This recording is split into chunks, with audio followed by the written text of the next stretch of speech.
Very distinguished colleague from Texas, one of only 5 CPAs in the House, Mr. Conaway. The gentleman from Texas is recognized for 3 minutes. Thank you, Madam Speaker, and thank the gentlelady from North Carolina.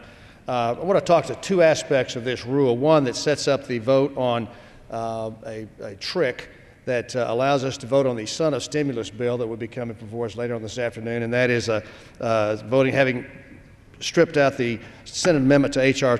2847 and put in place this other legislation. This trick silences the minority one more time. It will not allow for a motion to recommit and or a substitute on that bill.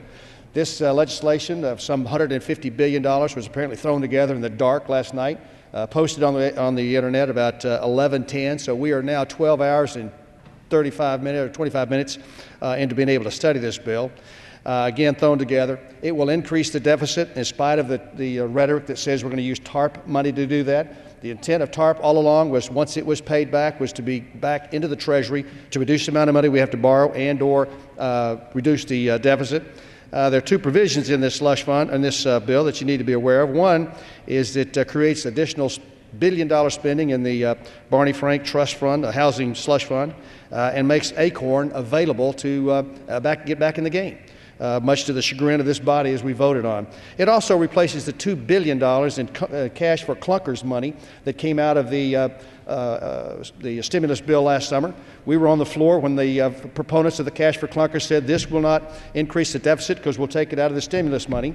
Immediately, the Speaker came to the floor along with others and said, au contraire, we will find a replacement for that $2 billion, and it's in this bill. So now the stimulus bill, the first stimulus, is up to $789 because, as you know, we all enjoyed the cash for clunkers work, but this money is back in the bill with respect to this new stimulus. The other bill I'd like to talk about is the Defense Department Appropriations Bill. This rule waives the demand, waives the requirement that the Chairman of the Appropriations Committee post on the internet the earmarks and or plus-ups, depending on how you want to call those, in this bill. Some 1,700 of them, we were told, some good, some bad, but we ought to know what's in there. They were shortly posted on the internet last night for a brief period of time and then taken down. Madam Speaker, I would like to know what's in this bill that embarrasses the majority, that will not allow this transparency to come before us to allow us to look at it.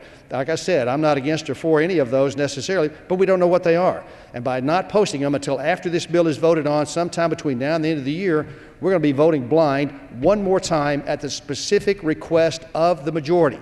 It is your responsibility, Madam Chairman, through the Chairman of the Appropriations Committee, to have posted these earmarks on the internet so that those of us could look at them and see them. We're not going to see those. What has been stuck in here in the dark of night between last summer when we passed the bill and when we're going to vote on this afternoon? Why is there things in there that's going to embarrass the majority before we take this vote? So, Madam Speaker, I urge my colleagues to vote against this rule and against the underlying bill on the son of stimulus bill. Thank you, and I yield back. The gentleman's time has expired. The gentlewoman from North Carolina.